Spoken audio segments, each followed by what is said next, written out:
예, 에스겔 20장 오늘은 27절까지 26절까지 이렇게 정해서 이제 말씀을 나누기로 했는데 어쨌든 지체들 반갑습니다. 우리가 이제 에스겔을 보면서 전에는 참 이 에스겔 선지자를 통해서 이렇게 그 하나님의 말씀을 이렇게 전개해 나가고 말하고자 하는 그런 뜻들을 참 우리가 이렇게 말씀을 살펴보면서 더욱 가까이 가고 주님이 원하시는 뜻들이 어디에 이렇게 있는가 하는 것들을 우리가 더욱 밝아지기를 원합니다.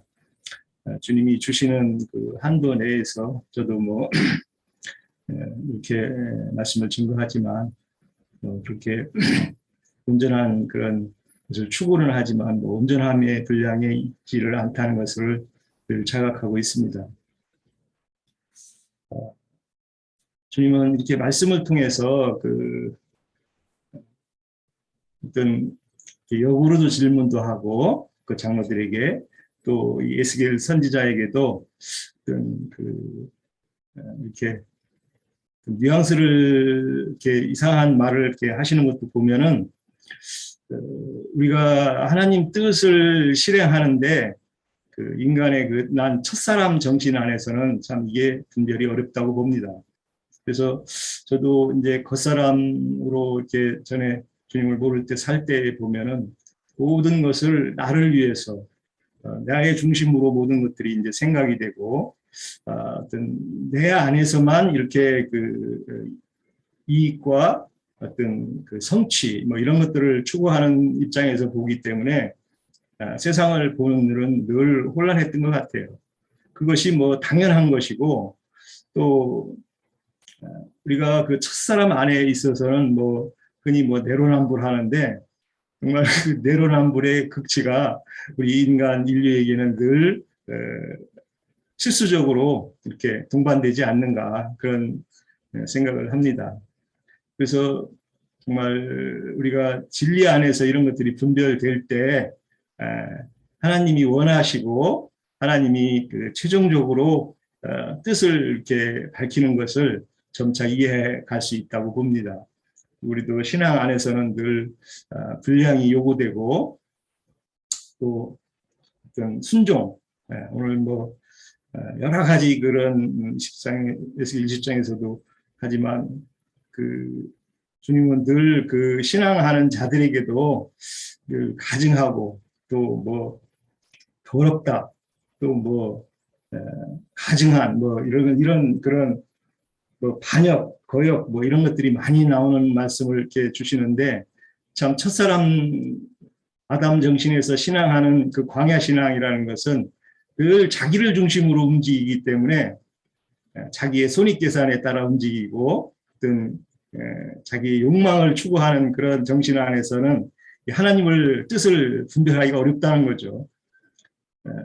저도 그랬던 것 같아요. 뭐 어떤 계산의 이익에 따라서 움직이지 뭐 지금도 뭐 다 그것이 정리된 건 아니지만 그 자기가 내 한계 안에서 있는 내 자신을 가끔 보고 멈칫멈칫하기도 하고 하는데 정말 그 주님 안의 진리들이 내 안에 이렇게 들어올 때 참 안식이 무엇인지 이렇게 이해도 되고 그렇습니다. 그래서 주님은 뭐 복음서에서도 길이요 진리요 생명이다고 얘기하셨고 주님 안에 들어온 자가 참 쉼을 얻는다. 내 멍에는 가볍고 쉽다 이렇게 얘기를 하셨는데 정말 우리가 진리 안에 들어갈 때 참 안식이 무엇인가를 이 세상에 대한 욕망이나 세상에 대한 그런 추구들이 부질이 없음을 우리가 다시 한번 이렇게 생각이 되고 그렇습니다. 그럼에도 우리가 이제 진리 안에 이렇게 추구하면서 가면서는 여러 가지 그런 그 여정의 길이 있고 또 달려갈 길이 있다는 그것은 우리가 늘 한시도 어떤 주님의 어떤 임재 안에서 떨어져 나가는 것을 늘 두려워할 수밖에 없는 우리의 그 신앙 여정이 있다는 것이죠. 그래서 우리는 늘 진리를 추구하고 열린 마음으로 서로 상호 이렇게 말씀 안에서 진리들을 분별해서 우리가 하나님이 뜻하는 목적들을 다 같이 이렇게 추구하고 거기에 대해서 흐트러짐이 없기를 우리가 바랍니다. 저는 뭐 하고 싶은 얘기는 또 이제 나누기로 하고 마지막으로 그 고린도전서 15장 9절 바울 사도가 스스로 고백했던 그 말씀을 나눠볼까 합니다. 고린도전서 15장 9절이네요. 15장 9절. 나는 사도 중에 가장 작은 자라. 나는 하나님의 교회를 박해하였으므로 사도라 칭함을 받기를 감당하지 못할 자니라. 작은 자라는 말을 이렇게 하시고 에베소서 3장 8절 3장 8절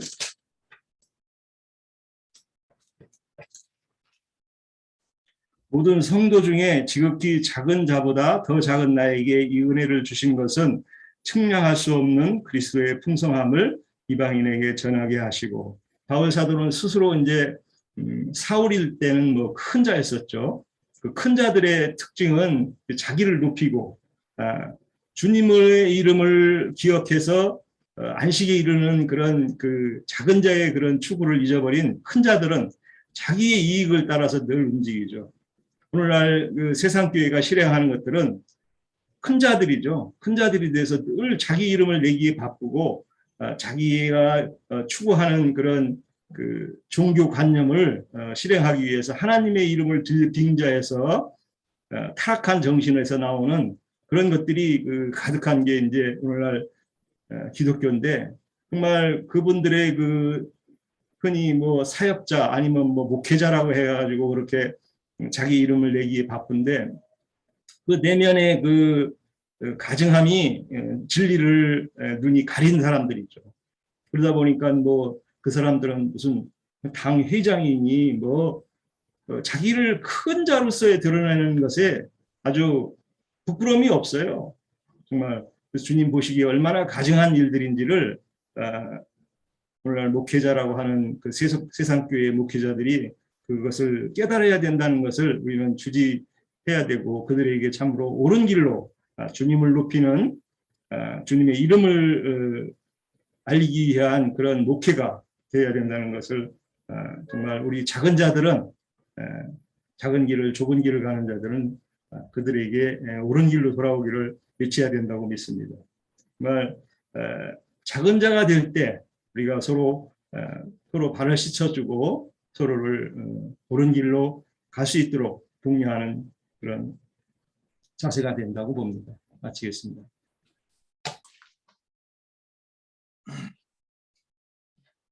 그 어떻게 장유에서가 제가 네 번째로 가야 되나요? 잘 좀 전해주시면 제가 순서 딱딱 맞추도록 하겠습니다. 예. 오늘 이 10장의 그 1절부터 그 9절까지 이렇게 돼요. 오늘 몇 절까지 나누기로 했죠? 아까 제가 화장실 잠깐 갔다 오는데 26절까지입니다. 네, 26절까지 알았습니다. 1절부터 9절까지 그 내용이 여호와의 이름이 무엇인가에 대해서 말씀하고 있다고 보입니다. 그리고 10절부터 그 다음 26절 9절까지 그 어떻게 하나님을 반역하는가에 대해서 말씀하고 있는 것 같아요. 이번에 그 출애굽기 그 6장을 다시 한번 읽으면서 우리가 나눈 게 있어요. 목요일 날. 그때 제가 여호와의 이름이라는 것에 대해서 조금 이제까지 보지 못했던 부분을 본 것 같아요. 근데 우리 지체들이야 뭐 여기서 오래 들었으니까 이미 알고 있을 것 같긴 한데 그러면 이제 5절에 보면 나는 여호와 너희 하나님이라 하였노라. 이게 그냥 내가 여호와야 이렇게 얘기하기 위해서 여기에 기록된 게 아니고 1절부터 쭉 서술을 하면 결론적으로 그 5절의 끄트머리에 나는 여호와 너희 하나님이라 하였노라 이렇게 돼 있어요. 그러면 이게 어떤 뜻을 가지고 하는 것인가 한번 조금만 더 살펴보면 출애굽기 6장 3절에 보면 내가 아브라함과 이삭과 야곱에게 전능의 하나님으로는 나타났어요. 그런데 나의 이름을 여호와로는 그들에게 알리지 아니하였고, 그래서 이번에 이게 굉장히 눈에 들어와서 저기 한번 말씀을 나누고 뭐 어렴풋이나마 이렇게 했는데 이제 오늘 이후로 이 말씀에 대해서 하나님께서 계속해서 터치해 주시고 그래서 깨닫게 해 주실 줄 믿습니다. 근데 여기 전능의 하나님이 무엇인가, 그래서 지난번도 우리가 나눴고 저도 이렇게 표현을 해봤는데, 전능이라고 하는 것이 그러니까 능력이 불가능이 없는 그 상태를 전능이라고 하지 않을까, 이 생각을 해봅니다.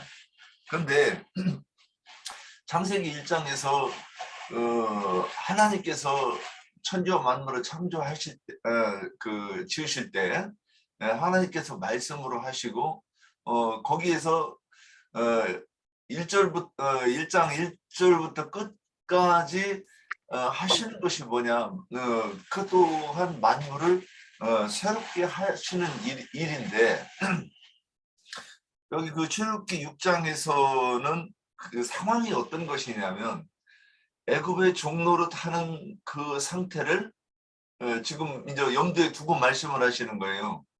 근데 거기에서 나는 여호와, 그럼 우리가 알듯이 여호와 이름이 무엇인가?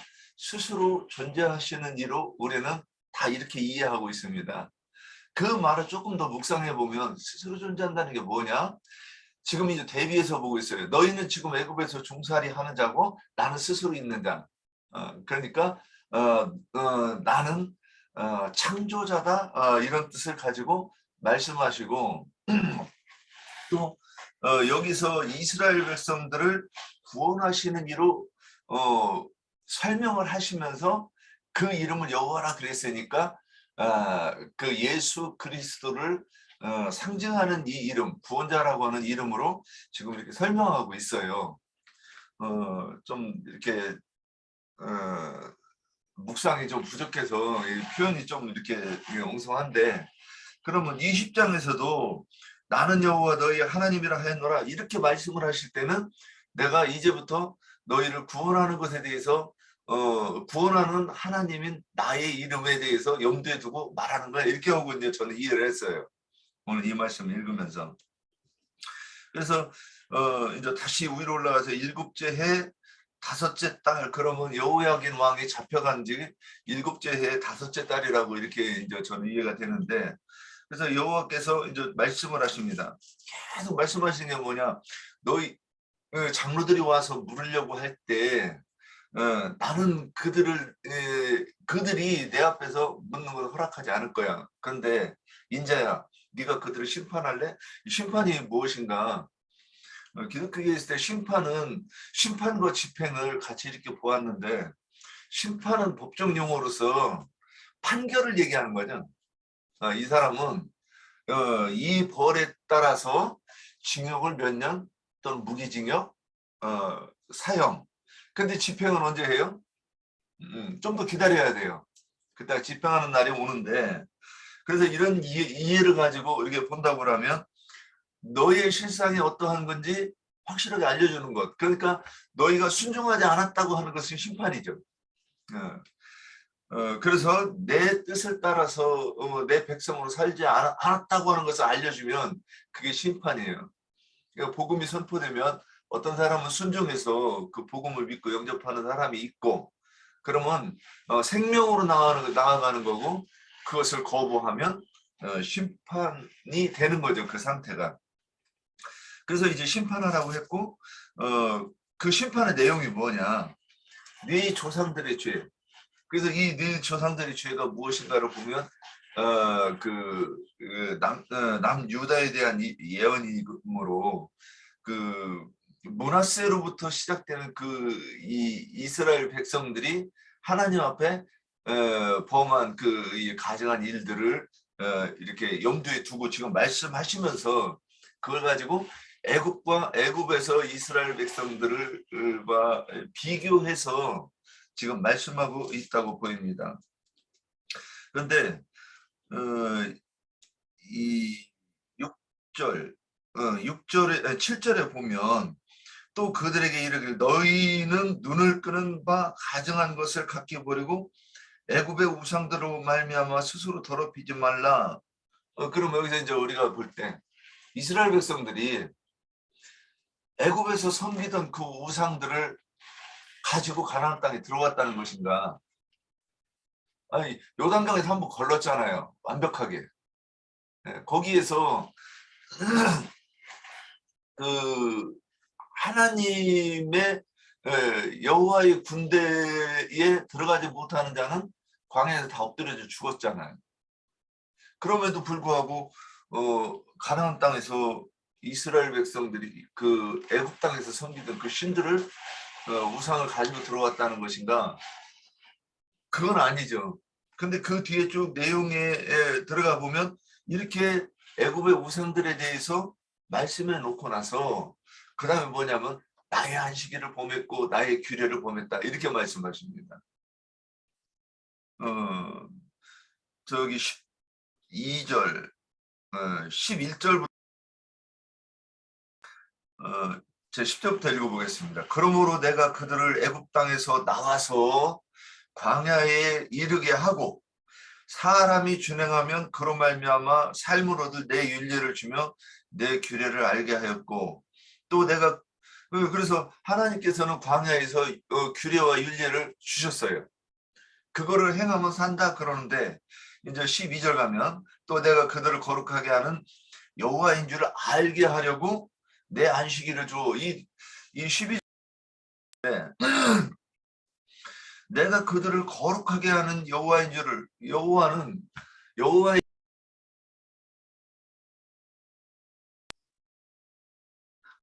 것을 지금 이스라엘 여호와의 이름을 안다고 하는 것이 이스라엘 백성들이 거룩해지는 것이다. 저는 이렇게 이해가 됐어요.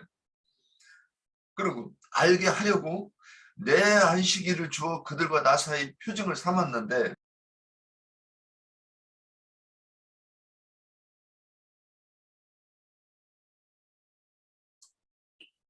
윤영재님 그 음소거가 왔다 갔다 자동으로 그렇게 되고 있어요. 아 그래요? 예. 한번 확인 한번 할게요. 그 내 안식일을 주어 그들과 나 사이에 표징을 삼아 여기까지는 들었습니까? 네, 거기서부터 하면 됩니다. 표징을 삼았는데 그러나 이스라엘 족속이 광야에서 내게 반역하여 사람들이 그로 말미암아 삶으로 나의 윤례를 준행하지 아니하였대요. 그런데 지금 이게 이 안식일을 범한 거를 지금 그 므낫세 이후에서부터 그 이 조상들의 죄에 대해서 알게 할 때부터 내용이 뭐냐? 안식일을 범했다. 지금 이렇게 얘기하는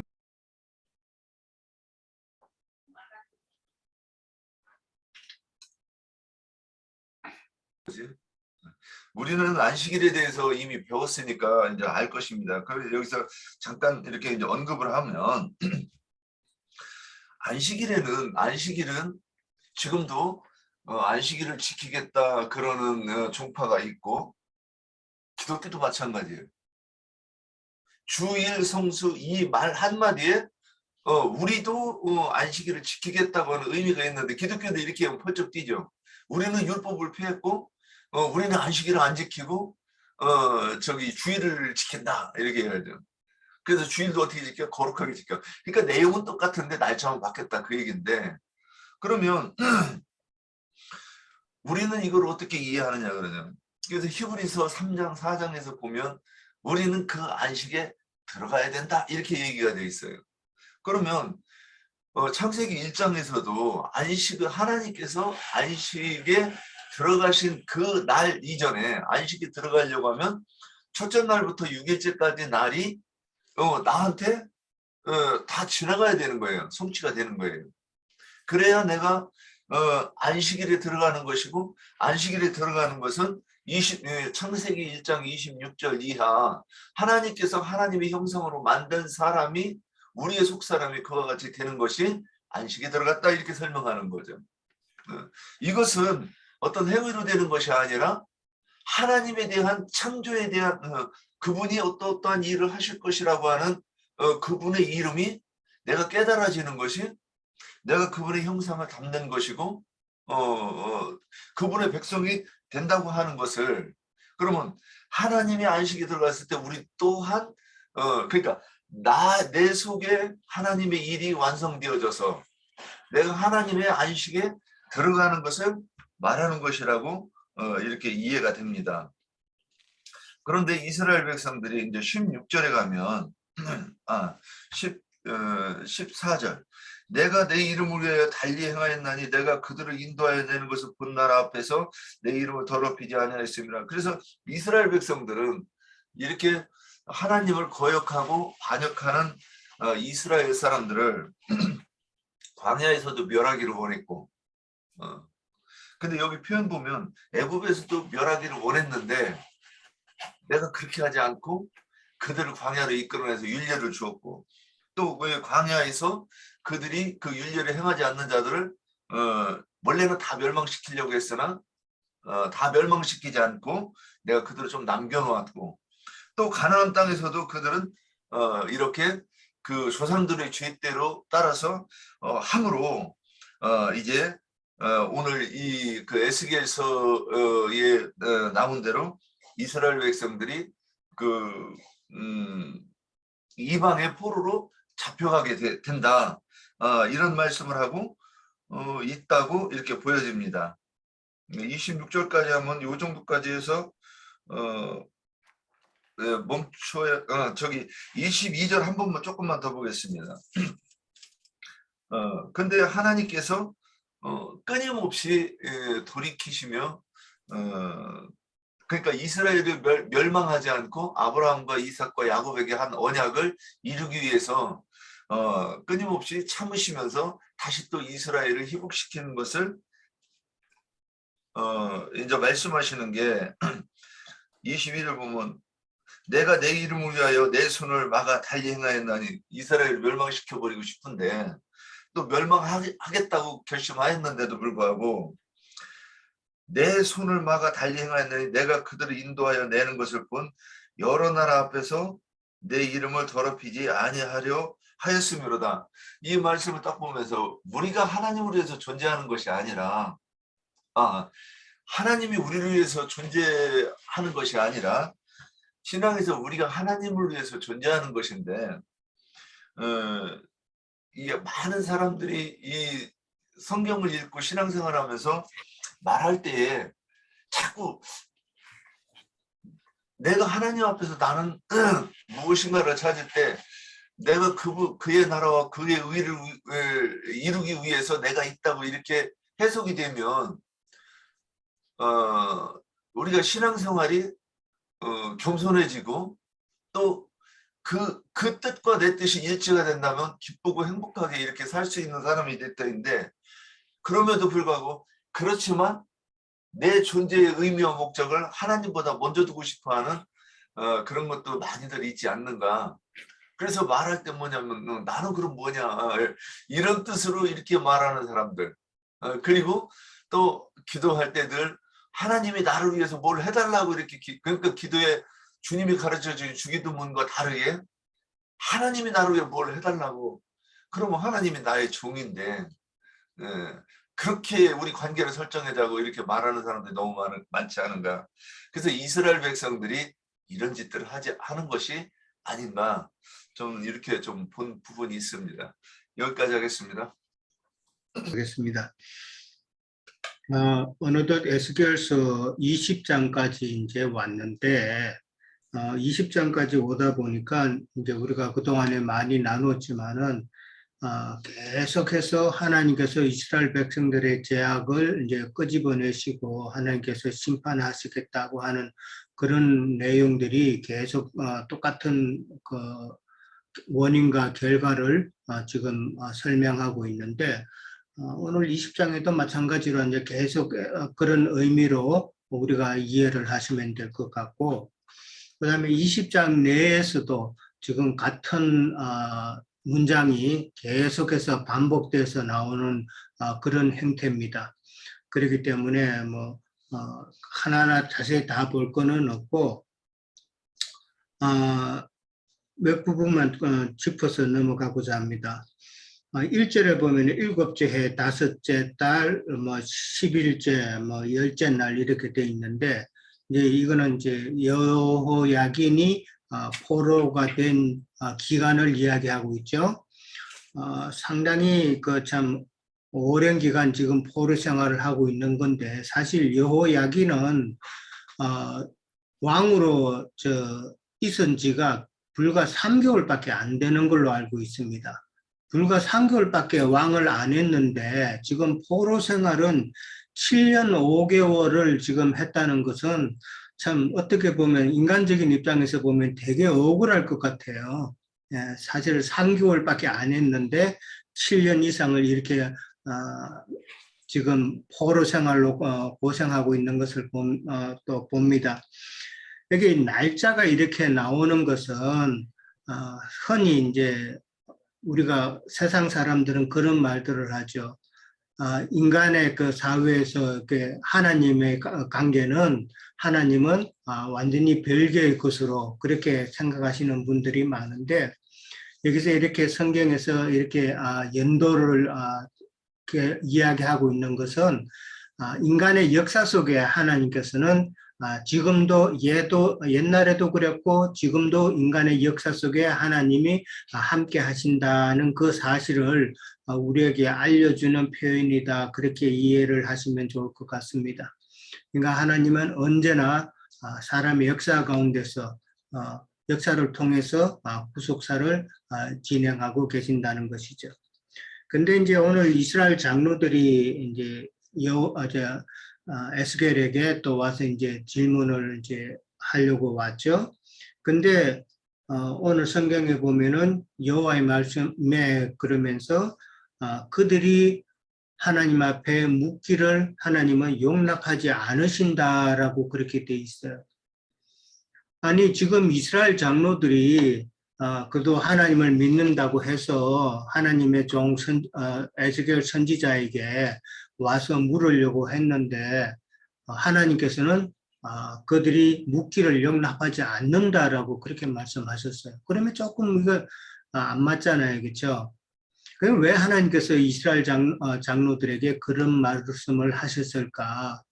하나님의 말씀을 받을 그릇이 안 돼 있다는 그런 의미로 저는 봅니다.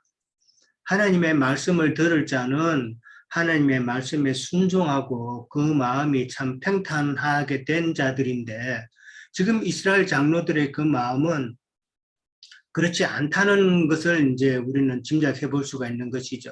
그들의 마음은 하나님에 대해서 완악한 마음이다.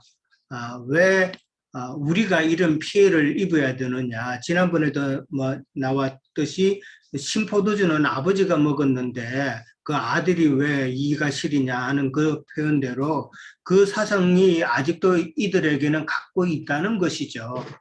자기들이 잘못한 것은 생각지도 않고 자꾸 남을 전가하는 그런 자세, 그런 마음으로는 하나님의 말씀을 받을 그런 그릇이 안 되기 때문에 하나님께 묻기조차도 내가 용납하지 않겠다.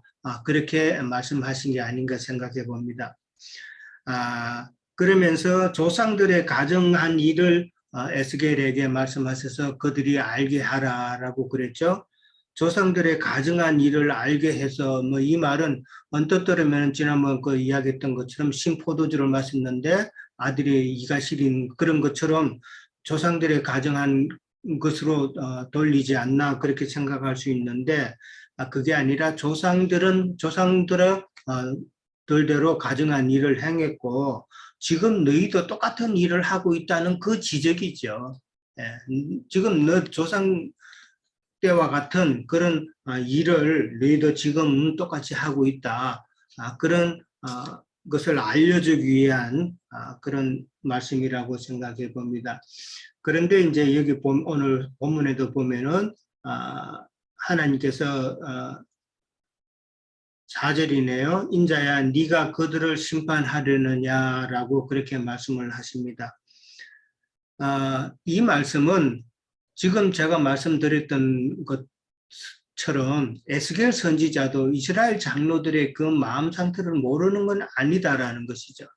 그들이 지금 마음이 완악하고 지금 남에게 자꾸 조상 탓하고 또 뭐 이전에 왕들 탓하고 이러는 그 마음을 에스겔 선지자도 안다는 것이죠. 그렇기 때문에 에스겔이 그들에게 화를 낼 수도 있다. 그들을 심판할 수도 있다라는 그런 표현이 아닌가 생각을 해봅니다. 그래서 심판은 어디까지나 하나님이 하시는 거기 때문에 에스겔에게 이제 그렇게 하지 말 것을 이제 미리 당부하는 말씀이 아닌가 생각해 봅니다. 그러면서 오늘 나는 여호와 너희 하나님이다라는 말씀을 하시죠. 이거는 이제 창세기 15장에 아브라함에게 언약을 이루실 때에 이제 하시는 그 말씀인 걸로 알고 있어요. 근데 이 말씀이 오늘 성경 20장에서 여러 번 나옵니다. 여러 번 나오는데 그만큼 중요하다는 이야기죠.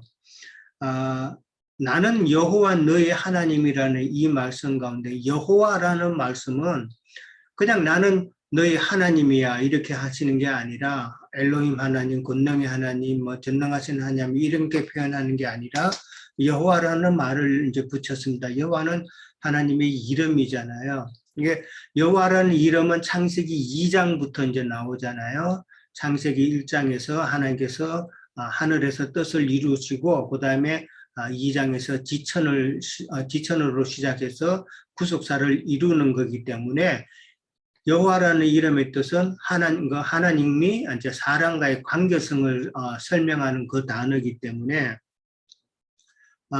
참 중요한 단어죠. 그래서 여호와 하나님이라는 말은 지금부터 하나님께서 구속사를 이루면서 우리 사람과의 관계성을 이야기한다. 그렇게 이해를 해봅니다.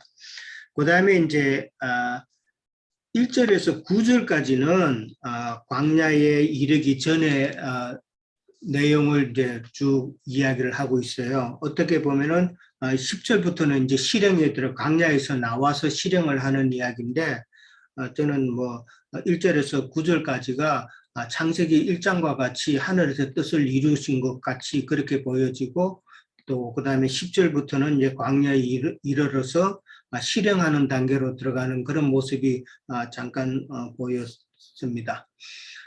그리고 이제 하나님께서는 그 가나안 땅을 갖다가 이제 설명을 하실 때에 하나님이 찾아 두었던 땅이라고 그랬어요. 하나님이 이미 찾아 두었던 땅이고 그 다음에 거기는 젖과 꿀이 흐르는 땅이라고 그랬고요. 그 다음에 모든 땅 중에 아름다운 곳이라고 그랬습니다. 이건 예수 그리스도를 가지고 표현하는 설명이잖아요. 하나님이 미리 찾아 두었던 땅.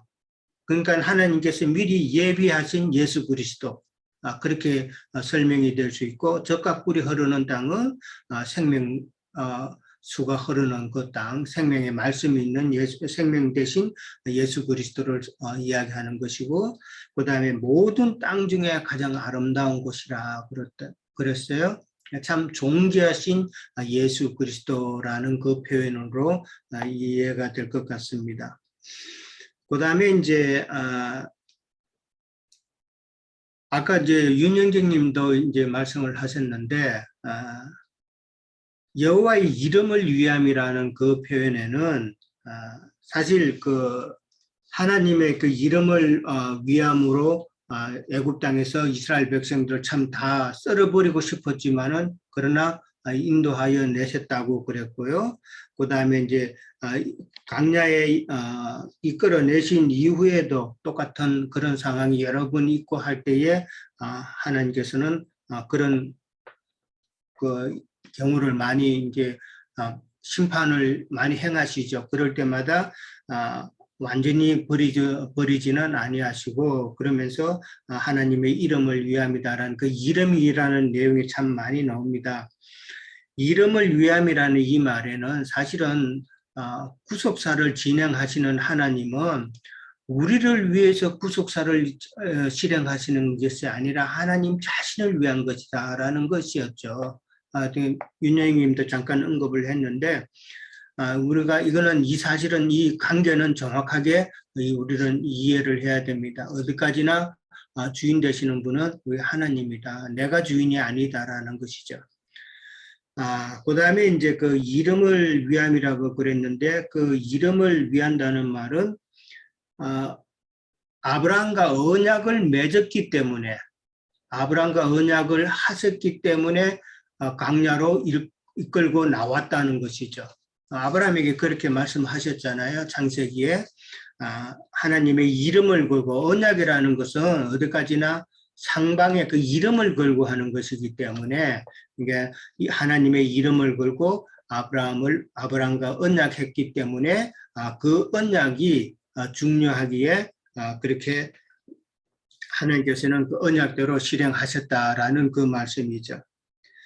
그 다음에 이제 광야에 이르게 하고 율례와 규례를 가르치시고 그러면서 그 율례와 규례가 준행하면 참 삶을 얻는다라는 표현을 하셨어요. 그럼 율례와 규례, 그 당시 이스라엘 백성에게는 율법인데 율법을 준행하면 그게 삶이 되느냐, 이게 이런 의문이 또 생기죠. 그렇기 때문에 율례와 규례를 가르치고 그다음에 그게 이제 준행이 되면은 그게 삶이 된다는 말은 단순히 율법의 행위를 이야기하는 것은 아니다라는 것이죠. 율법의 행위가 아니라 그 속에 말씀 속에 하나님의 뜻을 깨달으면은 그것이 바로 생명이 된다 하는 그런 이야기죠. 이거는 이스라엘 백성도 그렇고 지금도 그렇고 앞으로도 또 계속 그럴 거예요. 사실 이 성경을 우리는 영적인 말씀으로 받아들이면서 이렇게 가다 보면은 이게 얼마나 중요한 사실인지 정말 성경을 우리가 믿음 생활에 있어서 정말 골든 키예요. 마스터 키라고 그러죠. 예. 이 키인데 이 키를 아무도 가지고 있지 못한다라는 것이죠. 그러나 우리는 다 이 키를 갖고 있기 때문에 말씀을 보더라도 영적인 측면에서 자꾸 이제 보게 되면은 하나님 뜻이 이렇구나 하는 것을 우리는 알게 되잖아요. 네, 그게 참 우리에게는 복이죠. 그 다음에 이제 안식일을 또 주었다고 그랬어요. 그러니까 하나님의 말씀을 우리에게 주셨고 그 말씀의 뜻을 우리가 깨달으면은 그게 우리에게 안식이 되잖아요. 하나님도 우리가 안식이 되는 것이죠. 우리 마음, 우리 심령에 오셔서 안식처가 되잖아요. 네. 그러니까 서로 안식처가 되는 것이 이게 바로 안식일을 주었다는 말은 언약이 그렇게 잘 실행이 되면은 서로 결과적으로 서로 안식할 수 있게 된다라는 그런 의미죠. 그러니까 안식일을 범했다라는 것은 하나님의 말씀을 실행하지 않으므로 하나님의 안식처가 되지 못한 우리의 심령이라는 것이죠. 그게 안식일을 범하는 것이라고 저는 생각을 해봅니다. 하나님의 생명의 말씀이 우리 속에 들어와서 내가 하나님 안에 거하고 하나님이 내 안에 거하고 내가 하나님 안에 거하는 이 상호 연합의 관계가 안식의 관계다. 그걸 깨트리는 것은 우리 속에 지난번 우리 그 지체들하고도 설명을 했지만은 돕는 배필이 된다는 이 말은 참 안에는 교회는 하나님의 참 처소가 안식처가 될 수 있는 공간이 되어야 된다는 것이죠.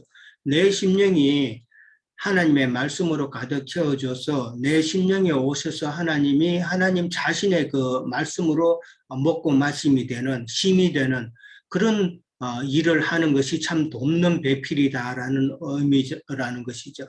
세상 일 못 도와주고 이러는 의미가 아니라 내 마음속에 오셔서 쉴 수 있도록 하는 것이 참 서로 나는 하나님으로 인해서 하나님은 나로 인해서 서로 안식하는 이 관계가 참 중요하다는 것이죠. 이게 바로 안식일을 제대로 지키는 행위라는 것이죠.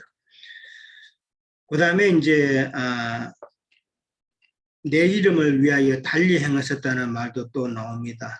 그것도 이제 언약으로 인한 것이고 또 우리가 출애굽기를 통해서 배웠을 때도 보면은 하나님께서 그 이스라엘 백성들이 시내산에서 금송아지 만들고 참 어이없는 짓을 할 때에 하나님께서는 다 쓸어버리고자 했잖아요. 그랬을 때 모세가 중보기도를 했죠. 그래서 모세를 보고 또 하나님께서 그 뜻을 접으신 그런 경우도 있었습니다. 자, 그 다음에 이제 그 내 손을 들어 또 뭐 맹세한다 하는 이런 표현을 하나님께서 하셨는데, 그러니까 손을 들고 내가 맹세한다는 이 말은 지난번에도 보면은 또 내 뭐 생명을 걸고 뭐 내 삶을 두고 맹세한다 이런 표현을 하셨는데, 그 말은 하나님께서는 절대 변하심이 없는 분이다라는 것을 강조하는 말이라고 그랬습니다. 그러니까 오늘도 이게 내 손을 든다, 맹세한다는 이런 표현은 하나님의 말씀은 불변이다라는 것을 강조하는 것이죠.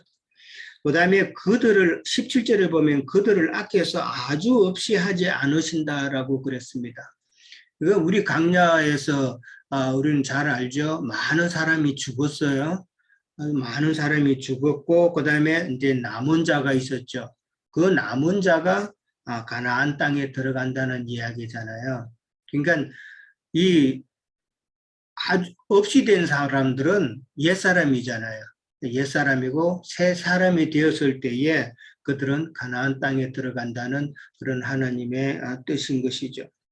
그 다음에 이제 그런데 참 하나님께서는 정말 오래 참으시는 분이다라는 것을 우리는 늘 알잖아요. 이스라엘 백성들이 반역을 어디 한두 번 했어요? 애굽에서 나와가지고 처음 시작부터 마라의 그 쓴물부터 시작해서 불평하기 시작했고, 그 다음에 또 시내산 금송아지를 그렇게 만들어서 참 하나님을 노엽게 했고, 중간중간 여러 가지 불평 불만을 늘어놓았다는 것이죠. 세상 사람도 아내가 집에서 계속 불평 불만하면은 남편이 못 쉬잖아요. 마찬가지예요. 이스라엘 백성도 계속해서 하나님 앞에 이렇게 불평불만을 하니까 이스라엘 백성들이 하나님의 안식일을 스스로 범한 결과가 된 거예요. 그런 식으로 우리는 이해를 하셔야 됩니다. 그 다음에 이제 마지막에 가면은 이제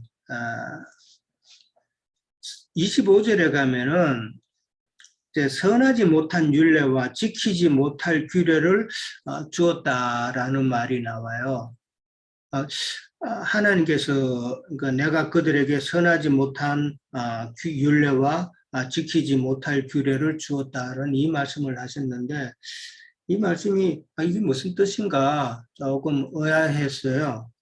그런데 이거는 하나님께서 그러니까 뭐 나쁜 선하지 못한 그런 율례와 뭐 지키지 못할 규례를 주셨다는 이 말은 하나님이 주셨다기보다는 사람이 하나님을 무시하고 그 말씀을 제대로 준행하지 않으므로 하나님께서 그래 너희가 그 한번 해봐 이런 마음에서 그렇게 그들이 범죄하도록 놔두시지 않았나. 왜냐 그들이 범죄해야 또 그것을 깨닫고 하나님을 찾으니까 그렇게 또 그런 자들을 하나님은 오래 참고 기다리시니까 그렇게 하지 않았나 그렇게 생각해 봅니다.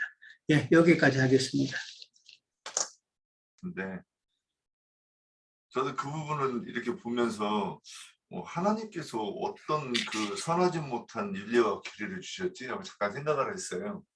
근데 그거는 이스라엘 백성들이 618가지의 그 율법 주문을 가지고 그걸 다 지키겠다고 했는데 그게 이제 누구나 그걸 다 지켜가지고 거룩해질 수 없는 것이고 한 가지라도 걸릴 수 있으니까 그거는 그 주문의 율법을 가지고 이스라엘 백성들은 그게 자기들에게 이스라엘 백성들한테 그게 하나님께 받은 율례와 규례잖아요.